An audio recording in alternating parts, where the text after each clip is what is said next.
ऐसा कहते हैं सोमरस, दारू को, शराब को लोग सोमरस की संज्ञा दे देते। सोम का मतलब है बंधुओं चंद्रमा। चंद्रमा ही अमृत का अधिकारी है। सोमपा, जो सोम से प्राप्त होने वाला है, वह अमृत कहा जाता है। इसलिए कभी कभी कुछ लोग हमने सुना, वो कहते कि गीता में वर्णन आया है सोमरस के लिए। अरे बंधुओं, ये सीधा अमृत की बात है। यहां पर कोई, अगर वहां पर शराब का वर्णन आया है तो शराब, मदिरा, दारू, जो भी कुछ शब्द किए गए होंगे, लेकिन सोमरस उसको नहीं कह सकते।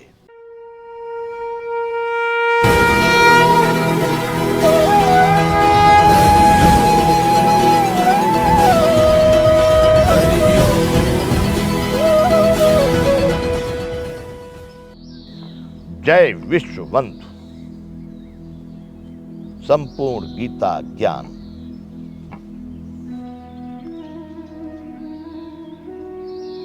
यज्ञों द्वारा पूजकर स्वर्ग की प्राप्ति चाहते हैं वे पुरुष अपने पुण्यों के फल रूप स्वर्ग लोक को प्राप्त होकर स्वर्ग में दिव्य देवताओं के भोगों को भोगते हैं। अब देखिए, भगवान यहां पर कह रहे हैं, यहां पर क्या कारण रहा होगा, मैं इसका समाधान यहां नहीं कर सकता। संपूर्ण वेद जो कहे गए, 4 वेद कहे हैं, लेकिन संभव है कि चौथे वेद में यहां पर उन कोई वैसी वस्तु योग्य न दिखाई दे रही हो। यहां पर कहा गया त्रैविद्या माम सोमपाह पूत पापाह। अब त्रैविद्या मतलब 3 वेदों को कह रहे। अब यहां पर मैं अपनी बुद्धि लगाऊं, मैं अपनी अगर तर्क लगाऊं, त्रैविद्या कदाच तीनों गुणों को तो नहीं कहा गया, 3 प्रकार की विद्या, या अन्य किसी भाव से, क्योंकि यहां पर वेद, जबकि हमारे भारत में अभी तक 4 वेद कहे गए हैं और वेदों का ऐसा उल्लेख भी आया है, लेकिन यहां पर भगवान कह रहे हैं त्रैविद्या माम सोमपाह पूत पापा। पर त्रैविद्या का मतलब क्या वेद ही होता है? मैं संस्कृत का जानकार नहीं हूं बंधुओं, कदाच संस्कृत के जो विद्वान हो वो इसका समझ कर सकते हैं, लेकिन मुझे जो समझ में आ रहा है, विद्या का मतलब वेदों में दी हुई कला को तो विद्या कह सकते हैं, लेकिन विद्या का मतलब वेद होता है, ये मैं पूरे विश्वास से नहीं कह सकता। लेकिन भगवान यहां कह रहे हैं त्रैविद्या माम सोमपाह पूत पापा, तीनों वेदों में विधान किए हुए सकाम कर्मों को करने वाले। तो त्रैविद्या 3 वेद कहे, यहां पर 4 वेद नहीं कहे। मेरा अपना मानना है कि 3 प्रकार की कोई भी जो भी विद्या है, उन तीनों प्रकार की विद्या में विधान किए हुए सकाम कर्म को करने वाले, सोमरस को पीने वाले, यज्ञ दृष्ट्वा स्वर्गंत प्रार्थयन्ते ते पुण्य मासाद सुरेंद्र लोक मस्तंत दिव्यान दिवदेव भोगा। सोमपाह, उस सोम को पीने वाले। अब सोम अमृत को कहा गया है। कदापि बंधु ऐसा न समझ लेना, कुछ लोग ऐसा कहते हैं सोमरस, दारू को, शराब को लोग सोमरस की संज्ञा दे देते। सोम का मतलब है बंधुओं चंद्रमा। चंद्रमा ही अमृत का अधिकारी है।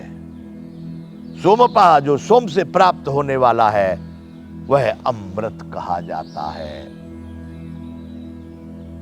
इसलिए कभी कभी कुछ लोग हमने सुना, वो कहते कि गीता में वर्णन आया है सोमरस के लिए। अरे बंधुओं, ये सीधा अमृत की बात है। यहां पर कोई,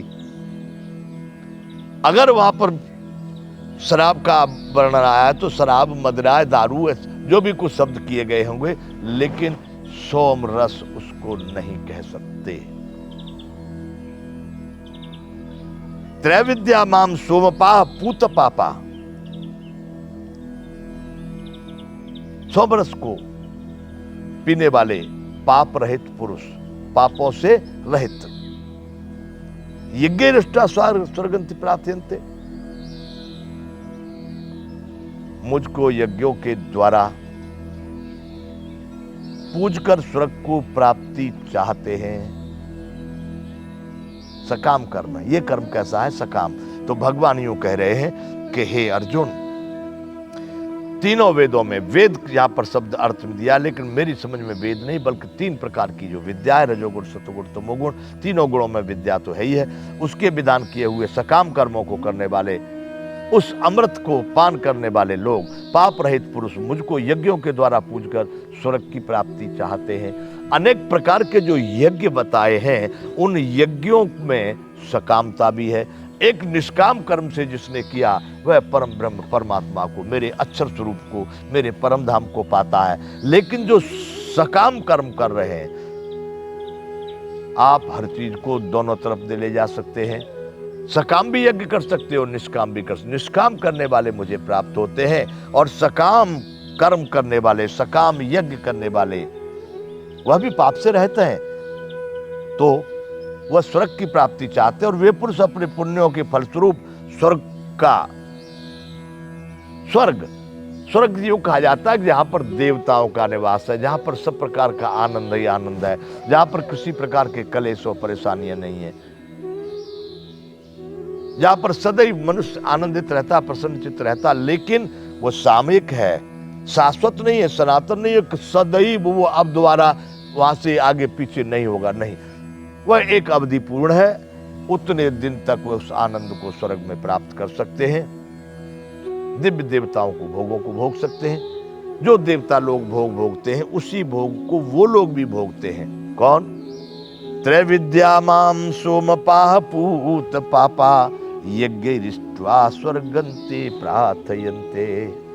तीनों विद्याओं के विधान स्वरूप मेरे विचार से 3 वेदों को यहां पर नाम दिया गया, लेकिन त्रिवैद्या, 3 प्रकार की विद्या। कहते आसुरी, दैवी और मिश्रित, तो अभी 3 वही त्रिगुण पर पहुंच गई, तमोगुण, सतोगुण और रजोगुण। तो वैसी 3 प्रकार की विद्या के विधान किए हुए सकाम कर्मों को करने वाले लोग, सोमरस को पीने वाले पाप रहित पुरुष मुझको यज्ञों के द्वारा पूजकर स्वर्ग की प्राप्ति चाहते हैं। और वे पुरुष अपने पुण्यों के फलस्वरूप स्वर्ग को प्राप्त होकर स्वर्ग में दिव्य देवताओं के भोगों को भोगते हैं। जरूर पहुंच जाते हैं, वहां तक अवश्य जाते हैं, लेकिन वह भी सामयिक है, सीमित है।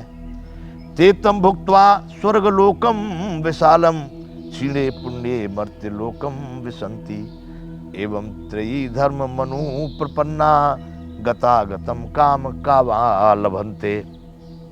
बंधु, इससे पहले भगवान ने कहा था कि देवताओं को पूजने वाले देवताओं को सकाम कर्म करके उनको यही बात, बिल्कुल यही बात उस श्लोक में भी आई थी कि वो अपने पुण्य कर्मों से उन स्वर्ग आदि लोकों को प्राप्त कर लेते हैं। जब उनके वो पुण्य क्षीण हो जाते हैं तो फिर वो मृत्यु लोक में आकर के वहीं पर आ जाते हैं जहां से चले थे। तो भगवान उसी बात को यहाँ पर फिर दोहरा रहे हैं कि तेतम भुक्त्वा स्वर्ग लोकम विशालम क्षीणे पुण्ये मर्त्य लोकम विसंति एवं त्रयी धर्म मनु प्रपन्ना गतागतम काम कामा लभन्ते। उस विशाल स्वर्गलोक को भोगकर पुण्य क्षीण होने पर मृत्यु लोक को प्राप्त होते हैं। वो सकाम कर्म करने वाले, वो यज्ञों को माध्यम से स्वर्ग की प्राप्ति चाहने वाले लोग अपने पुण्यों के प्रताप से स्वर्ग में तो जाते हैं, रहते हैं, भोगते हैं, उन्हीं देवताओं के दिव्य भोगों को भी भोगते हैं। लेकिन वहां से उनके जब पुण्य पूरे हो जाते हैं तो फिर वो पुनः मृत्यु लोक को प्राप्त हो जाते हैं।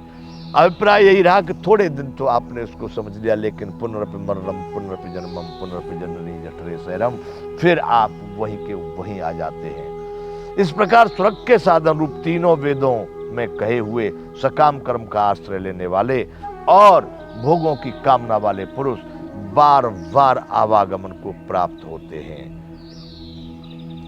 भगवान यहां बता रहे कि ऐसा कार्य पहले भी हो चुका है, पहले भी भगवान इसको बता चुके हैं कि अपने पुण्य कर्मों से उन देवताओं के माध्यम से पूजे जाने वाले, देवताओं को पूजने वाले, उनके देवताओं के द्वारा विधान किए वाले उन फलों को पाने वाले वो स्वर्ग में जाते हैं और फिर उन दिव्य भोगों को भोगते फिर नीचे आ जाते हैं। वही बात भगवान ने यहाँ पर फिर कही है कि वो बार बार अर्थात पुण्य के प्रभाव से स्वर्ग में जाते हैं और पुण्य क्षीण होने पर मृत्यु लोक में आ जाते हैं। सकाम कर्म में भी पुण्य है, सकाम कर्म से भी आप पुण्य को प्राप्त करते हैं, लेकिन वह सकाम पुण्य एक अवधि पूर्ण है, वह पूरा हो गया तो फिर आप वहीं आ जाते हैं।